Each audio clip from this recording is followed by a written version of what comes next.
प्रतीक जी, नेहा जी और रवि जी, अमेरिका और सिंगापुर से। महाराज जी, आपके चरणारविंद में कोटि कोटि नमन।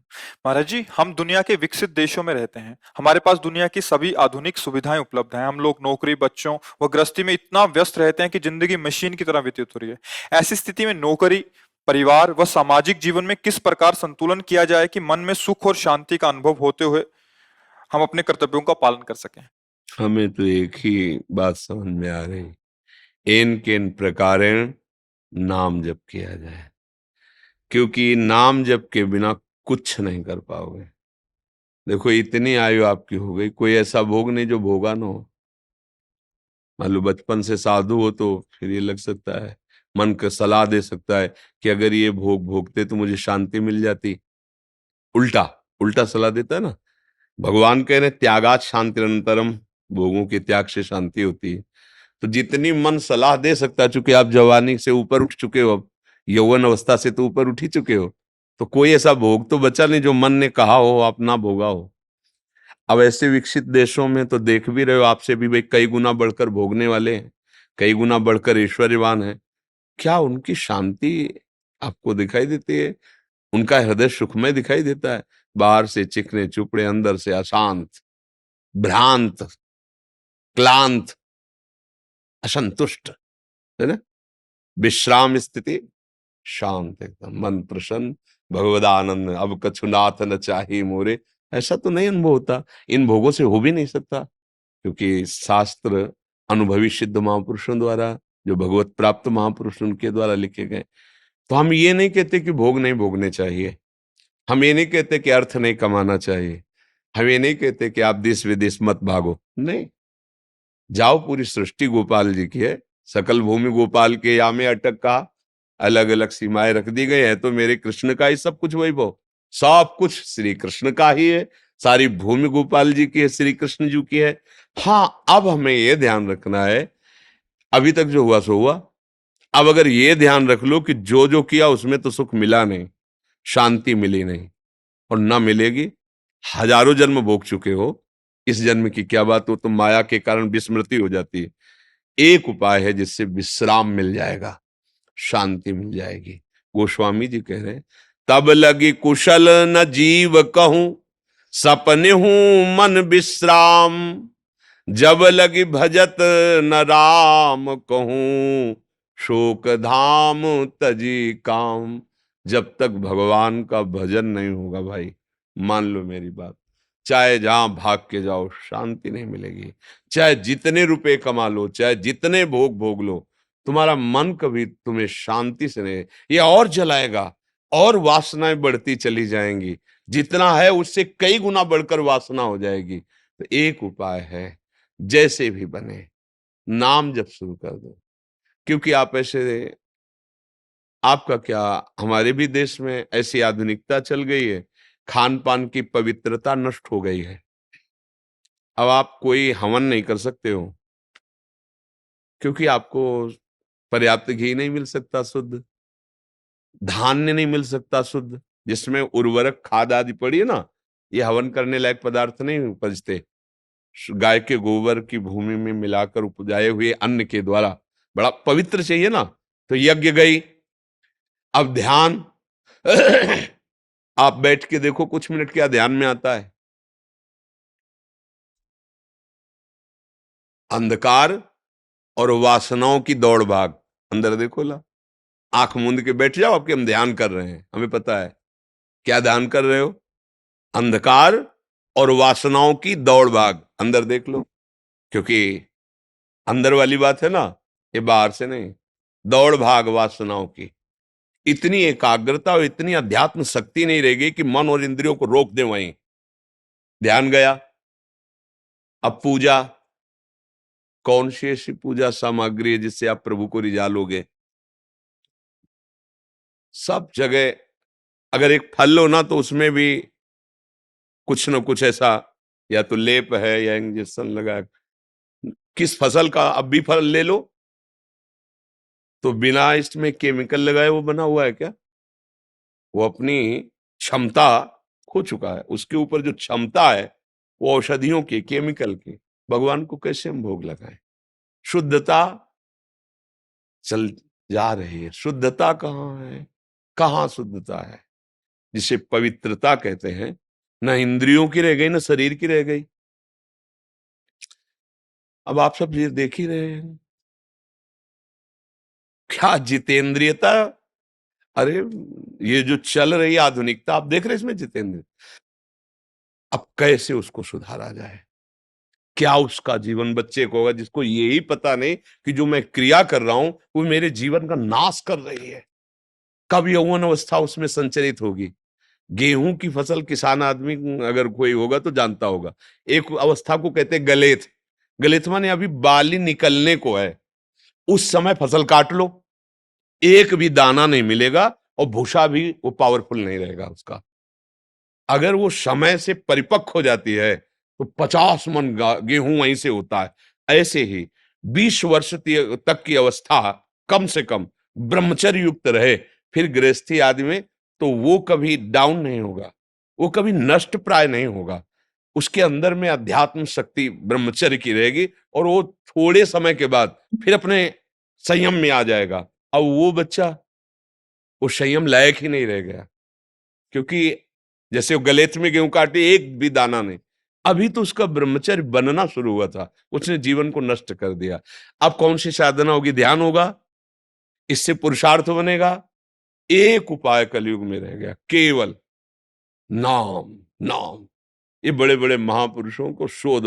तुम जैसे भी हो, राधा राधा राधा राधा, कृष्ण कृष्ण कृष्ण कृष्ण, हरि हरि हरि, यज्ञभाग्ये वर्तते नाम तुभ्यम, अहो वत्सपचतो गरीयान। भगवान व्यास जी कह रहे हैं वो महान हो जाता है जिसकी जिह्वा के अग्रभाग पर नाम। गोस्वामी जी कह रहे हैं राम नाम मणिदीप धर जी दे हरि द्वार, तुलसी भीतर और बाहरो जो चाहस उजियार। अगर राम राम राम राम तो बाहर भी तुम्हारा मंगल हो जाएगा और अंदर तो प्रकाश हो ही जाएगा ज्ञान का, अर्थात ये लोक भी मंगलमय और परलोक भी भगवतमय। अब छोटे छोटे बच्चे गलत आचरण, छोटी छोटी अवस्था के बच्चे पान गलत, खान गलत, व्यवहार गलत। भजन का तो मतलब जो समय चल रहा है अध्यात्म का सर्वनाश करने वाला, अध्यात्म कौन समझ। इसलिए सबसे प्रार्थना है, अगर आप भगवत कृपा से हमारे पास आए हैं, शराब पीना बंद करें। ना पीते हो बहुत धन्यवाद के पात्र हो, मांस खाना बंद कर दे। नहीं खाते धन्यवाद के पात्र हो। पराई माताओं बहनों से व्यभिचार की भावना का त्याग कर दे, ये तुम्हारी दुर्गति कर देगा। जीते जी तुम्हें नरक का भोग कराएगा, आज नहीं तो कल देख लेना, समय आने दो। जो कर्म फलीभूत होगा ना तब तुम्हें दिखाई देगा, चाहे स्त्री हो चाहे पुरुष हो। यदि वो व्यभिचार दोष से अपने जीवन को व्यतीत करता है तो परिणाम में यहां और वहां दोनों जगह एक सीमा रखी गई है। जैसी भी परिस्थिति हो नाम जप करो, ठीक हो जाएगा, सब ठीक हो जाएगा। अगर ये आहार शुद्ध नहीं, व्यवहार शुद्ध नहीं, तो तुम नाम जप कर ही नहीं सकते हो। पापवंत कर सहज स्वभाव, भजन मोर ते भाव न काऊ, जो पे दुष्ट हृदय सोई होई, मोरे सन्मुख आव की सोई। श्री भगवान के वचन है। इसलिए पापाचरण से कभी किसी को शांति नहीं मिलती। पापाचरण क्या है खुद जानते हो, सब जानते हैं, क्योंकि सबके हृदय में भगवान बैठे। जब आप गलत कदम उठाओगे तो कोई रोकता है, गलत है मान जाओ, वो सदगुरु अंदर बैठा हुआ तुम्हें उपदेश। पर मन की मानने वाले हम लोग उनकी बात ही नहीं मानते और हिलना करके चल देते हैं। तो खूब नाम जप कीजिए, कहीं भी रहिए, खान पान व्यवहार आपका पवित्र हो, नाम जप कीजिए, एक ही उपाय है और कोई उपाय मेरी समझ में नहीं आता है। दूसरों को सुख पहुंचाइए, धर्म की सीमा में रह करके, तन द्वारा, धन द्वारा, मन द्वारा। कोई बीमार है, कोई असहाय है, हम जिसमें अपनी वासना की पूर्ति होती है उसे सेवा नहीं करते। जैसे कि बोले तन द्वारा दूसरों को सुख पहुंचाना, सामने वाला कह रहा है कि ऐसा कीजिए मुझे सुख पहुंचेगा, तो वहां बोले थे कि तन द्वारा सुख पहुंचाना, वो वासना है, वासना उपासना नहीं है धर्म की, इसीलिए धर्म शब्द लगा। धर्म के द्वारा असहाय, असमर्थ, किसी भी तरह की ऐसी हमें आवश्यकता दिखाई दे रही, हमारे पास भगवान ने सुविधा दी, हम दूसरों को सुख पहुंचाएं, अच्छे आचरण वाले बने, नाम जप करें, इसी से भगवत प्राप्ति हो जाएगी। जो अन्य युगों में कृतयुगे ध्यायते विष्णुम त्रेतायाम यजते मखई द्वापरे परिचर्यायाम कलौ तद्धर कीर्तनात्। भगवान के भजन से काम बने। आज ऐसा विकृत होता जा रहा है, भगवान, भगवान का नाम, भगवान की महिमा, इसी की निंदा हो रही, इसी की अवहेलना हो रही। हम जाते हैं, हमें कोई जादू कर दे, हमें कोई ऐसा झाड़ फूंक दे, ऐसा कुछ आश्चर्य में कह दे जिससे हम ठीक हो जाएं, जिससे हमारा काम बन जाए। करो दुर्गति के आचरण और कोई तुम्हें ठीक कर देगा। नाटक के साथ नाटक ही होता है। तुम नाटकी रहोगे, सत्य जगह पहुंच ही नहीं पाओगे, सत्य बात को समझ ही नहीं पाओगे। सत्य में चलो, तुम्हारा मंगल हो जाएगा। कोई तुम्हारा दूसरा मंगल नहीं कर सकता। अपना मंगल खुद आप करो। नाम जप करो, अच्छे आचरण करो। आशीर्वाद मांगने की जरूरत नहीं है, आशीर्वाद ही आशीर्वाद तुम्हें घेर लेगा। और तुम करो बेविचार, पियो शराब, खाओ मांस और सोचो हम कहीं चले जाएं, कुछ भेंट देके, कुछ जंतुर मंतुर बनवा करके हम सोच दो जब कुछ नहीं होने वाला। करके देख लेना। सत्य वस्तु एक अपना प्रभाव रखती है, सत्य वस्तु प्रभाव रखती है, पर सत्य को समझना थोड़ा कठिन होता है। हाँ, ऐसे अरे तुम्हारे कर्म ही तुमको दुख सुख दे सकते हैं। अच्छे कर्म करो, भगवान नाम जप करो, दूसरों को सुख पहुंचाओ। किसी के आशीर्वाद की जरूरत नहीं है। तुम भगवान के अंश हो, तुम स्वयं में पूर्ण हो यार। तुम समझो, मारे मारे घूम रहे हो, तुम्हारे आचरण खराब है इसलिए तुम समझ नहीं पा रहे हो। जो यहां इतना भी कम नहीं, यहां वही बैठा हुआ है जिसके बल से हम दहाड़ रहे हैं, उसी के बल से तुम भी बलवान हो। केवल तुम अपने बात को समझो। तुम गिर रहे हो इसलिए नहीं समझ पा रहे। थोड़ा सा पैर जमाओ, तुम ललकारने लगोगे। जो काम क्रोध लोभ मोह मद मत्सर तुम्हें परास्त कर रहे हैं ना, तुम भी मुस्कुरा के निकलोगे उनके बीच से। बहादुर के बच्चे हो, अखिल बलशाली भगवान के तुम अंश हो। यार इन फालतू वाली बातों में काहे को समय बर्बाद करते हैं? तो अरे भाई ऐसे मतलब समझ में नहीं आ रहा, लोगों को समझ में नहीं आ रहा है।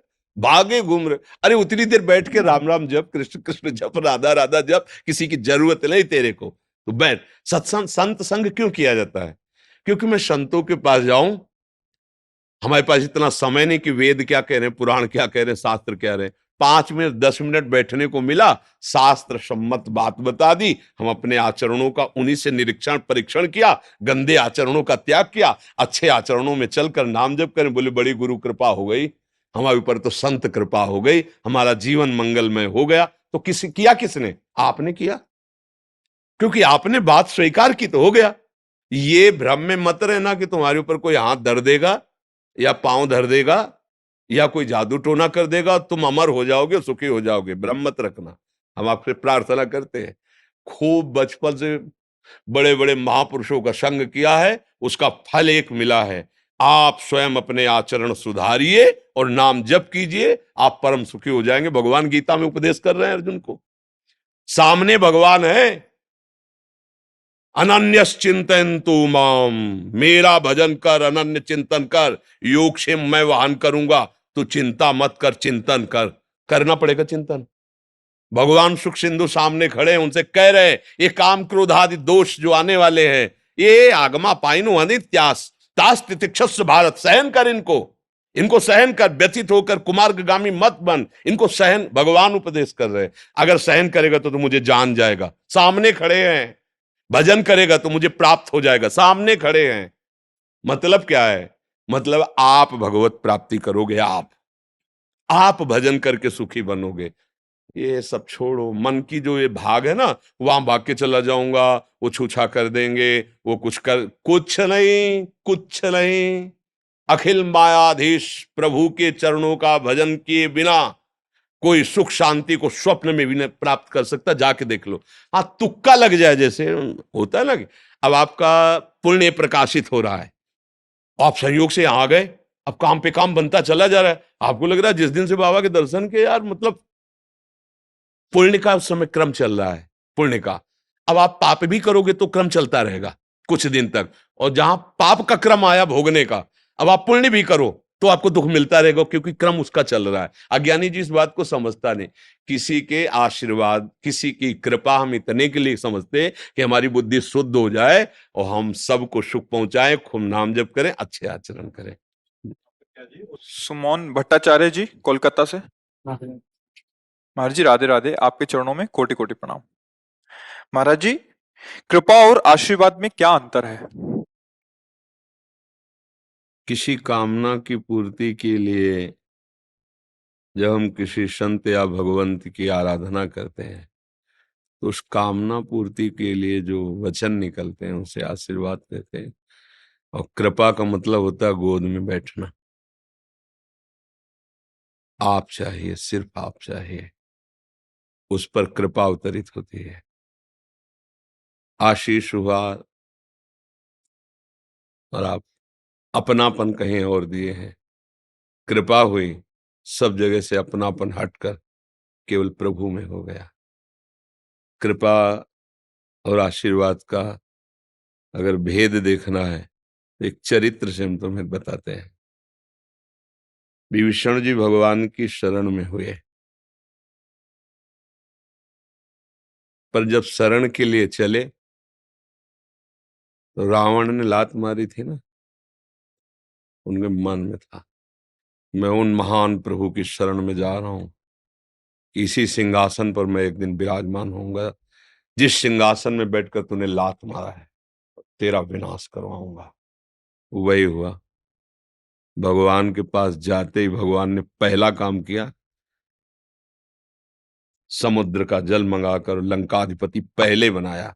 युद्ध बाद में हुआ है, लंकाधिपति पहले बनाया है। सब पूरा हो गया, अयोध्या पहुंचे, खूब सम्मान किया, फिर राज आभूषण पहनाकर कहा एक कल्प तक राज्य करो फिर हमारे पास आना, ठीक है। और कृपा हनुमान जी पर, जिनके संग से मैं भगवान का कृपा पात्र विभीषण जी को अनुभव हुआ था। अब मोहि भाव भरोस हनुमंता, बिनु हरि कृपा मिले नहीं संता, मतलब मेरे ऊपर हरि। लेकिन वो अवास्तविक कृपा का स्वरूप हनुमान जी पे है। सबको विदा किया, एक बार भी हनुमान जी से ये नहीं कहा कि अच्छा पवन पुत्र सब काम हो गए, अब आप, एक बार भी नहीं। क्यों? क्योंकि प्रभु के सिवा अपना कोई है ही नहीं उनके लिए। अंगद जी ने प्रभु से यही प्रार्थना की थी कि भाई ये मत कहना कि आप जाओ, बस प्रभु। पर प्रभु जो बोले तो पहले यही बोले कि आप जाओ। युवराज हैं हनुमान जी, केवल प्रभु के चरणों का दासत्व। आप चाहे केवल आप, अंदर की बात प्रभु देखते हैं। तो हनुमान जी से प्रभु नहीं बोल पाए कि अच्छा हनुमंत सब सेवा हो गई, अब आप जाओ। प्रभु सिंहासन बैठते हैं, हनुमान जी की गोद में चरण होते हैं। कृपा का ये स्वरूप है कि वो जैसे छोटा सा बच्चा घोंसले में बैठा अपने माँ की बाट जोहता रहता है, क्योंकि उड़ नहीं सकता। वो कृपा पात्र भक्त केवल भगवान की कृपा को उनके चिंतन में डूबा हुआ देखता रहता है कि अब प्रभु मुझे कौन सा प्रेम दे रहे, किस स्थिति में। साधन बल नहीं होता है, आशीष सेवा के द्वारा रिझा लेना संतों को, गुरुजनों को, भगवान को, और अपने मन की बात, चाह जो हमारी, उसकी पूर्ति। बोले आशीर्वाद मिला पुत्र भाव, आशीर्वाद मिला राज्य का पद प्राप्त, आशीर्वाद मिला सिद्धियां मिल गई, ये आशीष है और ये कृपा है। समझ पा रहे आप? एक चौपाई स्मृति में आ रही, तुम्हारी कृपा तुम्हें रघुनंदन, जानई भगत भगतुर चंदन। कृपा का क्या स्वरूप है? भगवान से अपनापन हो जाना, भक्तों के हृदय को शीतलता प्रदान करने वाले। हे भगवान, आपकी कृपा जब उदय होती है तो आपको जान जाता है, आपसे परिचय हो जाता है। जासु कृपा सब भ्रम मिट जाई, गिरजा सोई कृपालु। अब सब भ्रम मिट गया, आपके सिवा कोई हमारा प्रभु नहीं है। कृपा का स्वरूप है मेरे तो गिरधर गोपाल दूसरो। हाँ, आशीर्वाद खुद बता रहा है, देने वाला और लेने वाला। लेने वाला अपने इच्छित पदार्थों को, और कृपा अब देने लेने वाला नहीं रह गया। जो लेने वाला है वो उसकी गोद में बैठा हुआ है, भूल चुका है अपने आप को, और प्रभु की कृपा में मत वाला। जासु कृपा सब भ्रम मिट जाई, सब भ्रम मिट गए। अब तो प्रभुमय हो गया, वो प्रभु की कृपा में डूब गया है नहीं? हाँ, कृपा ही कृपा, जहां पर कृपा राम की होई, ता पर कृपा करे सब कोई। प्रभु जिस पर कृपा कर दिए ना, तो गरल सुधा रिपु करहि मिताई, गोपद सिंधु अनल सितलाई। गरुण सुमेरु रेणु समताही, राम कृपा करे चितवा जाए। उसके लिए विष अमृत हो जाता है, दुश्मन मित्र हो जाता है। सुमेरु पर्वत इतना बड़ा, 4 लाख योजन, एक रजकण के समान हो जाता है। कोई भी उसके लिए अब दुर्लभ नहीं, क्योंकि वो भगवत कृपा पात्र है। आशीर्वाद, 1-2 वचन। आशीर्वाद तो शास्त्राबाहु अर्जुन को भी दत्तात्रेय जी का प्राप्त था। 1000 भुजाएं, सिद्धियां सब काट के फेंक दिया भगवान परशुराम ने, क्योंकि इतनी उद्दंडता उसने फैला दी। आशीष मिला पर दुरुपयोग किया। कृपा पात्र ऐसा नहीं हो सकता। वो तो भगवान के चरणों का विमल भक्त होता है। वो तो सबको सुख पहुंचाता है, किसी को कष्ट नहीं देता। समझ रहे ना जी। विजय जी इंग्लैंड से। राधे राधे गुरुजी, आपके चरणों में कोटि कोटि प्रणाम। महाराज जी, सबसे पहले मैं आपका धन्यवाद करना चाहता हूँ। आप पूरी दुनिया में ज्ञान प्रकाशित कर रहे हैं और आज मुझे सौभाग्य मिला है कि मैं वृंदावन धाम में आपके समक्ष बैठकर आपको सुन रहा हूँ। सबसे सबसे पहले हम ये आपसे प्रार्थना करते कि हम धन्यवाद के पात्र नहीं हैं। धन्यवाद है आपको जो आपने बात सुनकर स्वीकार की और सतमार्ग पे चले। शास्त्र और संत महापुरुष जन, गुरुजन, गुरुवाणी तो जय जयकार करके आपके मंगल के लिए तो गान ही कर रहे हैं, पर धन्यवाद के पात्र आप सब हैं, जो आप अपने हृदय को संतों की वाणी, गुरुवाणी, ग्रंथ साहब इनमें लगाएं। धन्यवाद के पात्र हैं। अपने लोग तो धन्यवाद के पात्र क्या, निमित्त मात्र हैं। तिनका उड़ करके मंदिर की चोटी पे जाके लग जाए तो तिनका धन्यवाद का पात्र नहीं है, उसमें वायु का प्रभाव है। नहीं, अगर स्वयं छोड़ दिया जाए तो तिनके में एक कदम चलने की सामर्थ्य नहीं। ऐसे ही एक शब्द बोलने की सामर्थ्य नहीं है। ये केवल मेरे प्रभु का प्रताप है। अब आगे बोलिए। महाराज जी, मैंने राधा राधा नाम जपना शुरू किया है और मुझे अत्यंत शांति मिलती है। महाराज जी, धन्यवाद। अब हम धन्यवाद करें। आप ना, नाम जप कर रहे हैं, सतमार्ग में चल रहे हैं। जैसे माँ अपने बेटे को अच्छे अच्छे पदार्थ पवाकर स्वस्थ करके और आनंदित होती है, ऐसे हम लोगों का हृदय, आप अच्छे आचरण में चलें, आप भगवान नाम जप करें, आप सुखी रहें तो हमें सुख मिलेगा। हमारी समाज धर्मयुक्त है, व्यभिचार, हिंसा, नशा इससे मुक्त है, हमें अच्छा लगेगा। अगर आप अच्छे से चलेंगे, आप सुखी रहेंगे, आप सुखी रहेंगे तो सबके हृदय में बैठा हुआ जो परमात्म तत्व है वो प्रसन्न रहेगा, और हमारी प्रसन्नता उसी के लिए है। तो आपका धन्यवाद है, आप सबका धन्यवाद है। यदि आप व्यसन छोड़ें, गंदे आचरण छोड़ें, गंदी बात छोड़ें, तो आप हम पर एहसान कर रहे हैं, आप हम पर कृपा कर रहे हैं कि हमारी बात आप मान रहे हैं जी। महाराज जी, मेरा प्रश्न है, गृहस्थ में रहकर मैं गीता, उपनिषद और चारों वेदों का ज्ञान प्राप्त करना चाहता हूँ। कृपया मार्गदर्शन करें, ये कैसे बात संभव है? एक उपदेशक बनना चाहते हो क्या है? ज्ञान प्राप्त करने से। हाँ, तो 4 वेद और पूरा 18 पुराण और समस्त स्मृतियां और समस्त वाणियों का सार बात है। दूसरों को सुख पहुंचाते हुए धर्म पूर्वक जीवन व्यतीत करो, खूब नाम जप करो। समझ रहे हो? सार पकड़ना है या भटकना है? हम पूरा मेडिकल स्टोर खरीदना चाहते हैं, तो तुम्हें रोग निवृत्त होना है या व्यापारी बनना है? अगर रोग निवृत्त होना तो डॉक्टर की सलाह मानो, तुम्हारे रोग के लिए ये औषधि है, वो खरीद लो, खा लो और स्वस्थ हो जाओ।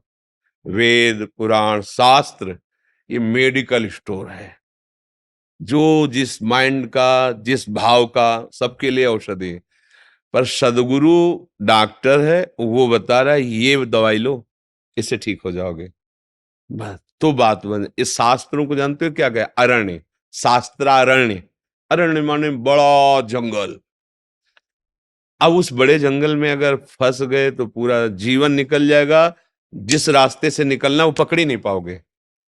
अब गाइड वाला चाहिए कि ऐसे भयानक जंगल में आप हमें शास्त्र, जो जंगल साथ लो और गाइड करो। तो गुरु है गाइड करने वाला। बिना पढ़े, बिना चले, वो चल के पढ़ के तुम्हें बता रहे हैं कि इतना कर लो। ये मेरे जीवन के पढ़ने लिखने का सार है। अब शाम तक हम रहेंगे कि नहीं, कल आप रहेंगे कि नहीं, बड़ा भयावह संसार है, कब चले जाएं। अब हम वेद शास्त्र पुराण पढ़ने के लिए पहले योग्यता, व्याकरण आदि, फिर इसके बाद तो हमारा समय बहुत कम है। राधा राधा राधा राधा सबका सार है ना, सबका। जैसे माँ कृपा करके सीधे घी पवा दे, गाय बांधो, चारा खवाओ, पुष्ट करो, फिर वो गर्भवती हो, फिर वो बछड़ा दे, फिर ठीक से पन्हाओ, नोवा लगाना आता हो, पात्र बढ़ियाओ, फिर दूध दुहो, फिर प्रक्रिया पता हो दही जमाने की, फिर मंथन करो, मक्खन निकालो, फिर उसे अग्नि में तपाओ, फिर घी। और माँ क्या दे रही, सीधे घी दे रही है। सीधे शास्त्रों का सार है। भगवद आश्रित होकर धर्ममय आचरण, नाम जप, जीवन आपका सार्थक हो जाए। दौड़ करके बहुत कम जीवन है, उसके लिए हमारी बुद्धि नहीं रह गई। जितेंद्रियता, पवित्र आहार, संयम, ये सब कहाँ है। शास्त्र की भाषा समझने के लिए हमारी बुद्धि, पवित्र बुद्धि चाहिए। बहुत बुद्धिमान होना नहीं, पवित्र विवेकवती बुद्धि, उसके लिए बहुत साधना है। अब हमारे पास समय नहीं रहा। आप कहते हो गृहस्थ है, विविध कार्य हैं, विविध भोगों को भोगा है, विविध भोगों को भोगने की इच्छाएं हैं, शास्त्र समझने के लिए समय नहीं। अब तो सीधे पाओ और बलवान बनो और युद्ध करके निकल जाओ। राधा राधा राधा, और प्रभु के आश्रित तो काम क्रोध लोभ मोह मद, इन पर विजय पाओ और आगे निकल जाओ। कलयुगी जीव है हम, शास्त्रों को नहीं समझ पाएंगे। शास्त्रों को समझे हुए महापुरुषों की बात, तभी कहा है तात स्वर्ग अपवर्ग सुख, धरी तुला एक अंग, तूलन ताय सकल मिल, जो सुख लव सत्संग। क्यों, सत्संग में एक क्षण में वो बात बता दी जो दसियों वर्ष साधना करने पर हमें समझ में आती। अब हम पकड़ लें तो एक क्षण में वो बात समझ में आ जाएगी। समझ रहे जी। मीना अग्रवाल जी, राजस्थान से। राधा वल्लभ श्री हरिवंश महाराज जी, आपके चरणों में कोटि कोटि प्रणाम। हे गुरुदेव, मेरा प्रश्न यह है कि मुझे अपने स्वरूप का बोध कैसे हो, तत्व को कैसे पहचानूं। आप अक्सर बताते हैं कि अपने अंदर जाओ, तो कृपा करके मुझे आपसे थोड़ा सा इसमें समाधान चाहिए महाराज। पहले बाहर से लौटो, किसका प्रश्न है। हाँ, फिर वही शब्द कहेंगे समय नहीं रह गया है। हमारी बात समझो। अब जैसे मतलब नवीन अवस्था का कोई साधक हो तो फिर हम उसको प्रक्रिया बताएं कि आप पहले प्राण संयमन करो प्राणायाम के द्वारा, और आसनों पर बिना हिले 3 घंटा बैठना सीखो। पद्मासन, सिद्धासन, शांत बैठे। अब जो इंद्रियां जिन जिन विषयों में बाहर जा रही, बंद है पर बाहर जा रही अंदर, उनको वापस करो, मिथ्या साबित करो। जिस भोग पर, जिस व्यक्ति पर, जहां नाम रूप पेंजा, उसको धीरे धीरे धीरे, मंत्र साथ में चल रहा है, जब धीरे धीरे हम उसको शांत करते चले जा रहे हैं। बिल्कुल शांत शांत। स्थूल शरीर में नहीं, सूक्ष्म शरीर में नहीं, कारण शरीर में नहीं, इंद्रियां आदि इनका व्यापार मिथ्या शांत करते करते गुरु कृपा से, मोक्ष मूलम गुरु कृपा, इन सब का राग हटा, अपने स्वरूप का बोध हुआ। अब कहने में 1 मिनट में हो गया, लेकिन पूरा जन्म जन्म लग जाता है इसमें। तो एक उपाय है जो अभी कल्याण हो जाए, वही जो स्वरूप बोध से कल्याण होता है, अभी हो जाएगा। जैसे हम एक बार अभी बोला राधा, हमारे प्राण अभी छूट जाए, अभी हम भगवान को प्राप्त हो जाएंगे। जैसे व्यभिचार परायण अजामिल वैश्यागम, भागवत में प्रसंग आता, पुत्र के बहाने मरते समय बुलाया नारायण, भगवान के पार्षद आ गए, यमदूतों की फांसी काट दी। अब अपने लोगों का शरीर 10 मिनट हम ऐसे बैठने में परेशान हो जाएंगे, शांत एकदम। 3 घंटा तो, फिर 3 घंटा नहीं, 6-6 घंटा, 8-8 घंटा ऐसे बैठ गए तो शरीर राग रहे, पीड़ा धीरे धीरे शांत, उससे मन हटा दे। ये ज्ञान के पंथ कृपाण के धारा, गोस्वामी जी कहते ज्ञान के पंथ कृपाण के धारा, परत खगेश लगे नहीं बारा। इसलिए सर्व सुलभ मार्ग भगवान की भक्ति है। भगवान के आश्रित होकर उनका नाम जप करो। कोई एक ग्रंथ जिसका स्वाध्याय करो, जैसे श्रीमद् भागवत है, भगवत गीता जी, एक ग्रंथ पकड़ लो, बार बार उसी का स्वाध्याय करो। स्वाध्याय एक श्लोक चाहे पढ़ो, पर उसको समझो कि क्या कह रहा है। भगवान को गुरु मानकर उनकी वाणी है वो गुरुवाणी। समझो भगवान क्या कह रहे हैं। गीता जी का एक एक शब्द भगवान के श्रीमुख से निकला है। भगवान ही व्यास देव जी के रूप में श्रीमद् भागवत आदि पुराणों के कोई एक ग्रंथ पढ़ो, बहुत सरल भाषा में गोस्वामी तुलसीदास जी ने रामचरितमानस, सब ज्ञान सब बात उसमें है। संस्कृत ना आता हो तो हिंदी में आओ, गोस्वामी जी ने देखो अर्थ पढ़ लो, समझो क्या करना। सब शास्त्रों को पढ़ लिया, लेकिन भगवान का स्मरण निरंतर नहीं चला तो कुछ हाथ नहीं लगा। गोस्वामी जी कह रहे हैं कि जोग कुजोग और ज्ञान अज्ञानो, जहां नहीं राम प्रेम प्रधानो। अगर जोग में भगवत भजन निरंतर नहीं हो रहा तो कुजोग है। बहुत ज्ञान है, भजन नहीं हो रहा तो बोले वो अज्ञान ही है। सो सब कर्म धर्म जर जाओ, जहां न राम पद। वो कर्म धर्म किसी कार्य का नहीं, भगवत प्रेम नहीं हुआ, भगवान नाम जप नहीं हुआ। सार बात है भगवत स्मृति। तो अब कोई कहे कि इससे कैसे आत्मस्वरूप का बोध होगा, तो भगवान कह रहे हैं मम दर्शन फल परम अनुपा, जीव पाव निज सहज स्वरूपा। ये मेरा भजन किया और मैं प्रकट हुआ, तो उसी प्रकाश में अपने आत्म स्वरूप का मैं कौन हूं पता चल गया। मम दर्शन फल परम अनुपा, जीव पाव निज हमें ये सरल लगा। इंद्रियों को जीत करके, सब विकारों को नष्ट करके, शरीर राग रहित होकर के शुद्ध आत्म, इसके लिए बहुत साधना है। हम जैसे हैं नीच पामर दीन अज्ञानी, हे भगवान आपके हैं।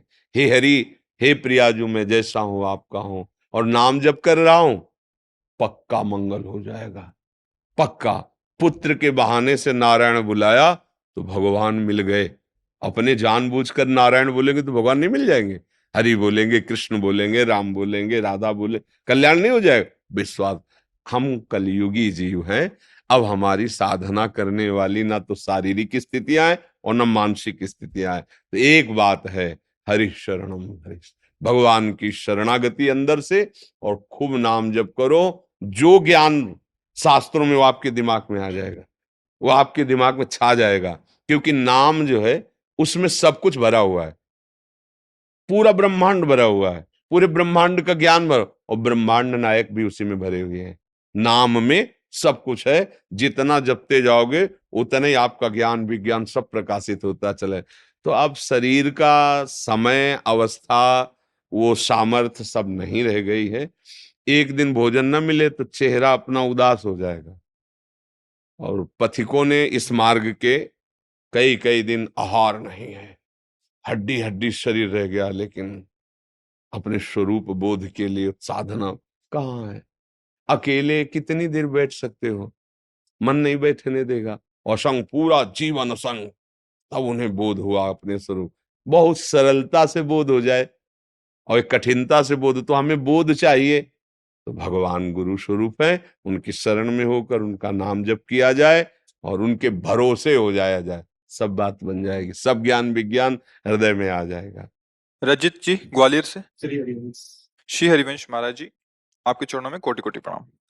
महाराज जी, किसी ना किसी कारण से असफल हो रहा हूं, अतः मेरा मुख्य उद्देश्य परमार्थ की प्राप्ति है, लेकिन छोटे छोटे उद्देश्यों में जो असफलता मिलती है, भक्ति और असफलता के बीच सामंजस्य कैसे स्थापित करूं? मतलब आपका कथन है कि यदि मैं भक्ति कर रहा हूं तो मुझे सफलता संसारिक मिलनी चाहिए, ऐसा? नहीं, ऐसा नहीं है। मेन उद्देश्य तो सफलता मतलब आत्म सिद्धि है, परमार्थ की प्राप्ति है। जी। लेकिन गृहस्थ जीवन में होते हुए रोटी कपड़ा मकान, अगर उसकी प्राप्ति नहीं हो रही, छोटी छोटी सफलताएं नहीं मिली, तो उसके लिए क्या? आज तक भूखे रहे हो क्या? नंगे रहे हो क्या? आप समझो, मेरे प्रभु जो है इतने करुणामय कि हम आप तो मनुष्य हैं, जो पशु पक्षी हैं, कीट पतंगे हैं, बहुत सी ऐसी योनियां हैं जिसको हम देख भी नहीं पा रहे, प्रभु उनको भी भूखा नहीं रखते। उनका नाम विश्वम्बर है। अब हमारी चाहतों की सफलता है, बात समझो। आपने जैसे सहज में कह दिया रोटी कपड़ा और मकान, तीनों से आप खाली नहीं हैं। ईमानदारी से बोलो, जिस दिन तुम नंगे घूमे हो और जिस दिन तुम्हें छत के नीचे न रहने को मिला हो और जिस दिन तुम भूखे रहे हो, वायु न मिली हो, जल न मिला हो सकता है अन्न न मिला हो, लेकिन प्राण पोषण के लिए दो आवश्यक है, वायु और जल, है ना? अब हमारी बात असलियत में, हमारी जो शरीर पोषण जीने की आवश्यकता है वो तो सबकी पूर्ति हो रही है। आप देख लीजिए, चाहतों की पूर्ति, शब्द हेले, हम लोग क्या करते हैं कि असली ज्ञान को छुपा करके नकली बात बोल देते हैं, जिसमें सब हाँ में हाँ मिला दे। ये नकली बात है कि हमें रोटी कपड़ा और मकान तो चाहिए, पक्का प्यारे वो पशु पक्षियों को भी देता है। घोंसला बनाने की आप देखो उनके घोंसले कैसे बने हैं, आप बनाने में फेल हो जाएंगे, नहीं फेल हो जाएंगे? कैसे वृक्ष में कैसे हिलगा के वो घोष, उनको बुद्धि दी, किस स्कूल में जाके सिखाया उन्होंने? हरि ने दी, हरि ने। तुम अपने वास की व्यवस्था कैसे करो, ऐसे बना दिया। भोजन की व्यवस्था उनको सिखा दिया। कोई भी सृष्टि में ऐसा नहीं है जिसका माता की तरह भरण पोषण भगवान ना करते हो। हाँ, अलग अलग जिनको जैसा भगवान ने। अब हमारी जो असफलता है उसमें हमारी चाहत है, मैं कपड़ा तो पहनूं पर ऐसा पहनूं, समझना, रोटी तो खाऊं पर ऐसी खाऊं, मकान तो हो पर ऐसा हो। समझ पा रहे हैं आप? अब इसके लिए हमारा कर्म कार्य करेगा। पूर्व का प्रारब्ध यदि हमारा बहुत बुरा है तो आज तुम बहुत अच्छे आदमी हो, अच्छे मार्ग में चल रहे हो, वो आपको बाधा पहुंचाएगा, आपको सहना होगा। समझ रहे ना? वो आपको बाधा पहुंचाएगा। अब जो ये नाम हम आपको बता रहे हैं कि नाम जप कीजिए, धर्म से चलिए, वो युद्ध करेगा उस प्रारब्ध से, आपको वो गिरने नहीं देगा, आएगा। आप जो कार्य कर रहे हो उसमें सम्यक जो फल मिलना चाहिए नहीं मिला, आपको असंतुष्टता होगी, क्योंकि आपने ऐसे पूर्व में कर्म किए हैं। अब वो आपको बाधा पहुंचा रहे हैं, लेकिन आप भजन कर रहे हो ना, तो आपको निरुत्साहित होने नहीं देंगे। चलो एक कर्म निष्फल हुआ, दूसरा हम 100 बार उसका अनुष्ठान करेंगे, कितनी बार निष्फल होगा? एक दिन तो सफल होगा ही नहीं, निकल जाओगे, निकल जाओगे। सफलता तुम्हारे चरण चूमेगी। प्रारब्ध कोई देवता नहीं है, हमारा किया हुआ पूर्व कर्म है। हम नया कर्म इतना बलवान करें कि उसको रौंद दे। बात समझे? और उसके लिए अब छोटी मोटी बात नहीं काम करेगी, छोटा मोटा कर्म काम नहीं करेगा।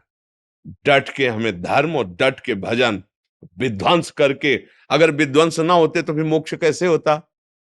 मोक्ष का मतलब जानते हो? सब कर्म नष्ट हो गए अनंत जन्मों के, और इस जन्म के भी बिल्कुल मोक्ष, मतलब बिल्कुल मुक्त, अब कोई बंधन नहीं हो, भगवान का स्वरूप हो गया। तो हुआ तो इसी जन्म में, जो हमने साधना की, जो भजन किया, जो चिंतन किया, जो सत्संग किया, मारा इसने पूरी आग लगा दी। कर्मों को संचित कर्म विध्वंस हो गए, जमा गोदाम। क्रियमाण जो कर रहे हैं ये चिपकाव फसाव वाले नहीं हुए, क्योंकि ये सब समर्पित कर दिए भगवान को। प्रारब्ध आया, भजन के बल से उसको भोग रहे हैं, वो हमें परास्त नहीं कर सकता, निकल गए आगे। सुदामा जी की दशा क्या थी? नहीं थी, ये भी व्यवस्था नहीं थी। परिणाम में क्या हुआ? जैसी द्वारिकापुरी वैसी सुदामापुरी। फल की चिंता मत करो तुम। असफलताएं और सफलताएं ये हमारे मार्ग की पड़ाव हैं, कोई गर्मी वाला, कोई सुखद वाला। मार्ग का चलने वाला पथिक इन पड़ावों में फंस करके अपने मार्ग को नहीं भूल जाता है। असफलता तुम्हारे जीवन की सफलता का स्वरूप बनेगी। बस डट करके ऐसा भजन करो, सत्कार्य करो, जिससे पूर्व प्रारब्ध नष्ट हो जाए। सच्चाई की, अध्यात्म की बात यह है। अब चोरी हिंसा अधर्म आचरण, तो वो तो पूर्व प्रारब्ध है ही, नया कर्म भी बिगड़ गया, दोनों मिलकर फिर आपको जीना मुश्किल कर देंगे। और होता है, देखो ना, पिता को मार डाला कि जल्दी मरे हम इस प्रॉपर्टी का दिन, पिता को मार डाला और आप जेल गए, संपत्ति यूं ही पड़ी है, तीसरा उसका भोग कर रहा। विवेक खत्म हो जाता है। विवेकवान बनो, जैसी भी परिस्थिति हो उसमें राजी होना सीखो, वो आपके ही कर्म का परिणाम है। और ऐसे नवीन कर्म करो कि विध्वंस कर दो उस प्रारब्ध कर्म को जो तुम्हें झुकाना चाहता है, मिटाना चाहता है। हमारी प्रार्थना को अगर आप समझोगे तो आगे बढ़ोगे। अपना ही कर्म को न काहू के सुख दुख कर दाता, निज कृत कर्म भोग सुन भ्राता। तो बोले संतों के पास क्यों जाया जाता है? यही समझने के लिए। अब हम क्या करें जिससे हमारा कर्म हमको परेशान न कर पाए? वो है ज्ञान, वो है भक्ति, वो है भगवान का आश्रय। जब घर में भोज आते हो, भिक्षा भी नहीं मिली तो पत्नी पूछती कि बच्चों को कैसे जिलाएं। तो तुलसी दल उतारते, ठाकुर को भोग लगाते, आधा आधा तुलसी दल। उनका एक मित्र था जो धनी के यहाँ वो पुरोहित कर्म करता था, डोली में बैठ के निकलता, पालकी में। वो कहता है सुदामा जी, हमारे यहाँ जो सेठ है ना, उनके यहाँ चलो, थोड़ी देर श्लोक बोलना। तो सब व्यवस्था उनका। हमने तो अपना सेठ श्री कृष्ण को वरण किया है, अब वो भूखे रखे चाहे मारे, अब हम दूसरे की गुलामी नहीं कर सकते। हमने तो भगवान को अपना माना है। हिले नहीं तो भगवान का हृदय हिल गया। एक दिन प्रसाद पा रहे थे से एकदम ऐसे हो गए। रुक्मिणी जी मन की बात, तो उनका प्रभु ऐसी स्थिति आपकी तभी होती जब कोई आपका भक्त भूखा होता है। तो भगवान के आंसू आ गए। हमारा पुराना मित्र है सुदामा, और कई दिन से उसके घर में भोजन नहीं, बच्चे। बोले प्रभु आप दुखी हो रहे हो, महालक्ष्मी स्वरूप हूं, आप आदेश करो, त्रिभुवन की राज्य लक्ष्मी उसके घर में। तो उनका बात तो यही कि उसके अंदर कामना नहीं है, और मेरे भक्त के अंदर यदि कामना नहीं होती तो माया मैं नहीं देता। मेरे भक्त के अंदर कामना नहीं होती तो मैं माया, और वो निष्काम भक्त है सुदामा, उसके अंदर कभी कामना आ ही नहीं सकती कि हे भगवान भोजन तो दे दो, कभी नहीं। तो रुक्मिणी जी ने कहा हम आपका दुख नहीं दे सकते। फिर हम कुछ रचती है, तो उन्होंने कहा नहीं, पहले हमें कामना पैदा करना पड़ेगा। भगवान सोच रहे पहले हमें भक्त के हृदय में कामना पैदा करना पड़ेगा। गए एक भिक्षुक के रूप में, जब सुदामा जी भिक्षा को गए थे, भिक्षाम दे, अतिथि धर्म गृहस्थ में बहुत बड़ा धर्म होता है, दरवाजे आए हुए का आदर करना चाहिए। तो कुछ ना हो तो वचन से है, निकली भिक्षाम दे। तो उनका भगवान हम भिक्षा देने लायक नहीं है। क्यों? उनका एक पुत्र हुआ है, इसलिए सूदक है। ठीक है, 15 दिन बाद आ जाएंगे। बोले मत आना, क्योंकि हमारे जो पुत्र हुआ है वो दरिद्र दरिद्र नामक पुत्र हुआ है, और इसका सूदक पूरे जीवन में नहीं जाएगा। अर्थात हम दरिद्र हैं, हमारे पास कुछ है ही नहीं जो मैं आपको दे सकूं। भगवान ने कहा सुना है तुम्हारे पति के मित्र द्वारिकाधीश भगवान है, जिनके मित्र श्री कृष्ण द्वारिकाधीश हैं, उनकी ये दशा, एक बार कहो ना अपने पति से कि अपने मित्र के पास जाएं। भगवान चले, पत्नी आए, जब आए सुदामा जी तो पत्नी ने कहा कि हाँ हमें तो स्मरण नहीं था, आपके मित्र द्वारिकाधीश है ना, आप उनके पास जाओगे तो मैं कभी इस बात के लिए नहीं जाऊंगा कि श्री कृष्ण मुझे सांसारिक वस्तु दे। नहीं नहीं। बोले हम कब कह रही मांगना, आप केवल जाओगे तो आपकी दशा देख करके वो आपको दे देंगे। बोले तुम कहती हो तो हमें दर्शन मिलेंगे मेरे प्यारे के, इसलिए मैं जा सकता हूं। अब मित्र के पास, गुरु के पास जाए तो कुछ ऐसा शास्त्रीय सिद्धांत है, कुछ भेंट ले जाए। बेटी के यहाँ जाए, गुरुदेव के यहाँ जाए, आराध्य देव के यहाँ जाए, ऐसा। और मित्र के यहाँ जाए तो उनका भेंट के लिए, अब खुद खाने के लिए भेंट क्या। सुदामा जी की पत्नी उनका देखो प्रयास करती, 4-5 आस मोहल्ले के घरों में गई तो कुछ तो ऐसे थे देखते ही बंद कर लेते थे दरवाजा कि मांगेगी आके और क्या है। थोड़ा एक प्रिय भाव रखती थी। तो कहा हमारे पति द्वारिकाधीश से मिलने जा रहे हैं, कुछ उनकी भेंट के लिए। तो सूप होता है, सूप से जैसे पछोरा जाता है, अच्छे चावल पीछे हो जाते हैं, टूटे वाले आगे हो जाते हैं। वो टूटे हुए तंदुल जो वो दिए कि हाँ ले लो। वो तंदुल लिए 3 मुट्ठी। अब उनके पास अच्छी रुमाल भी नहीं थी, क्योंकि सब पैसे से होता है, गरीब, इतने गरीब। अपनी फटी हुई कपड़े की धोती उसमें चावल। पूरा बहुत बड़ा चरित्र पर जब भगवान के द्वार में पहुंचे, तो जहां ब्रह्मा और शंकर भी खड़े रहना होता है, वो द्वारिकाधीश का वैभव। द्वार पर दरिद्र ब्राह्मण, फटी सी, इतनी बेवाई है, ऐसा शरीर है, आंखों में भगवत तेज समाया हुआ है भगवान। तो उनका भैया, एक बार तुम अपने स्वामी से कह दो जाके कि सुदामा नाम का कोई आपका मित्र आया है, बस ऐसा। पार्षदों ने, बड़े दयालु हैं, पार्षदों ने कहा आप यहीं तब तक खड़े रहिए जब तक हम ना आए। और भी पार्षद थे। एक दौड़ते हुए गया, जय जयकार हो प्रभु, कोई एक दरिद्र ब्राह्मण वेश में है और वो सुदामा सुदामा कूद पड़े भगवान। ब्रह्मा शंकर को भी इंतजार करना पड़ता था, लेकिन सुदामा नाम सुनते ही भाग पड़े भगवान। और ये सब आश्चर्यचकित बात रुक्मिणी जी, पार्षद सब देख रहे हैं कि ऐसे तो कभी भगवान नहीं भागे, कि भाई ब्रह्मा जी आए भगवान भाग पड़े या शंकर जी आए, सब आकर इंतजार करते हैं। और प्रभु जब प्रभु दौड़ के गए सुदामा जी को। सुदामा जी संकुचित हो रहे हैं कि मेरी हड्डियां ऐसे सुकोमल, तन मेरे श्याम सुंदर के लग रही होंगी। वो सकुचते जा रहे कि इतना बड़ा वैभव स्वामी हमें ऐसे। भगवान ऐसे अपने हाथ से चरण पखारे सुदामा जी के, थाल रखकर। रुक्मिणी जी आश्चर्यचकित हो रही है, ऐसा कोई तपस्वी, ऐसा कोई महात्मा जिसकी ऐसे भगवान अभी तक तो नहीं देखा जैसा इस ब्राह्मण। और धोती कई जगह से फटी थी, जो दुपट्टी उसको ऐसे केवल अंग ढके हुए थे, ऐसी धोती थी, हड्डियां हड्डियां शरीर में। रुक्मिणी जी के पलंग पे बैठाला भगवान ने, जिस पलंग को ब्रह्मा शंकर नमस्कार करते हैं, उस पलंग पे बैठाला, चरण धोए, चरणामृत लिया, का हो भाग्य आप पधारे, भोजन पानी सहन, चरण दाब रहे भगवान। सुदामा जी सोचते वो दास पर कितनी प्रीति प्रभु करते हैं। 2-3 दिन 4 दिन सबसे प्रभु मिलवा रहे हैं, परिचय करा, ये मेरे मित्र सुदामा जी हैं, ऐसे बैठे। और सबके बीच में कहा कि ब्याह हो गया है, क्योंकि जब मित्र बने थे तब तो गुरुकुल में थे। तो सुदामा जी ने कहा पुत्र भी है, हाँ, तो भाभी ने कुछ दिया भी होगा हमारे लिए। अब ये वैभव, हाँ, अब वहां फटे कपड़े में तंदुल कैसे। बोले देखो पहले चूक की थी, गुरु माता ने चले दिए थे हमारे लिए, और फिर चूक कर रहे हो, कुछ दिया है। अब भगवान ने ऐसे हाथ पकड़ा, उनका उठाया, कहा इतने स्वादिष्ट कीमती वस्तु तुम छुपाए रखे हो।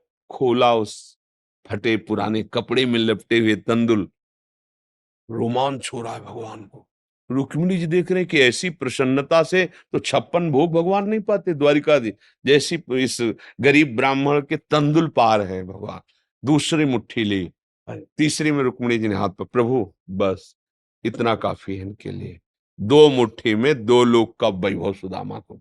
प्रगट में 25 पैसे भी नहीं दिए, एक भी वस्तु ले। 3-4-5 दिन आनंद लिए, फिर सुदामा जी से कहा कि तो भगवान ऐसे चले। सुदामा जी ने सोचा कि प्रगट में तो कुछ दिया नहीं, हमें लगता विदा करने चल रहे, तो कुछ अगर 2-4 असरफी भी होंगी तो खान पान व्यवस्था तो चली जाएगी। भगवान ने कहा जो अच्छे अच्छे कपड़े पहनाए थे, रास्ते में कोई उतार सकता है तो उतार दो, अपनी धोती पहन लो। यहाँ पर ठीक धोती पहन। रास्ते में बोले आप इधर से ऐसे जान, फिर वहां से मुड़ जाना। बोले हम तो आए थे तो रास्ता तो जानते ही, प्रभु चले जाए। और रास्ते में सोच रहे मेरे मित्र कितने कृपालु हैं, मुझे इसलिए नहीं दिया कि ये कहीं मेरा चिंतन छोड़कर धन का चिंतन न करें। हे श्री कृष्ण, सदैव आप जैसा ही मित्र मिले। सोचते सोचते आए तो देखा फिर वही द्वारिकापुरी। बोले मेरी बुद्धि मारी गई है कि वास्तविक यहाँ कोई रचना हो गई। यहाँ तो हमारी एक छोटी सी कुटिया थी, ऐसा ऐसा। देखा कि उनकी पत्नी जो है स्वर्ण थाल लिए दास दासियों से आरती उतारने। तो उनका तुम कौन हो? तो उनका आपकी दासी हूं, आपकी पत्नी।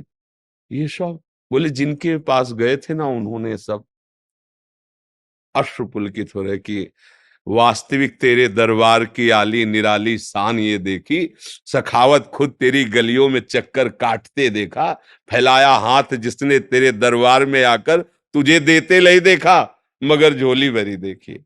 ऐसे अगाध सिंधु भगवान का दासत्व भला हमको निष्फल कैसे हो जाए। हम जो राधा राधा जप रहे, हरि हरि, ये कभी निष्फल हो सकता है। पर धैर्यवान रहो, धैर्यवान रहो। समय से जब आएगा तो आप निहाल हो जाओगे। अश्रद्धा मत करो, और ऐसा भी मत सोचो कि वो भरण पोषण हमें नहीं, ऐसा नहीं। त्रिभुवन में कोई नहीं है, सबको जैसे राजी हैं भगवान वैसे सबका भरण। किसी को 1 कुंतल मांस चाहिए तो उस पशु को भगवान उतनी व्यवस्था किए। किसी को कितना चारा चाहिए उतनी व्यवस्था किए। कितना सबको, पूरी सृष्टि को भगवान दे रहे हैं। इसलिए ऐसा तो कभी अश्रद्धा करना मत। और धर्म से चलते रहो, नाम जप करते रहो, पूर्व कर्मों से लड़ो, निराश होना मत सीखो। आज सफल नहीं है तो हम कल सफल होंगे। ऐसा नहीं कि हर कर्म हमारा निष्फल चला जाए, ऐसा नहीं है।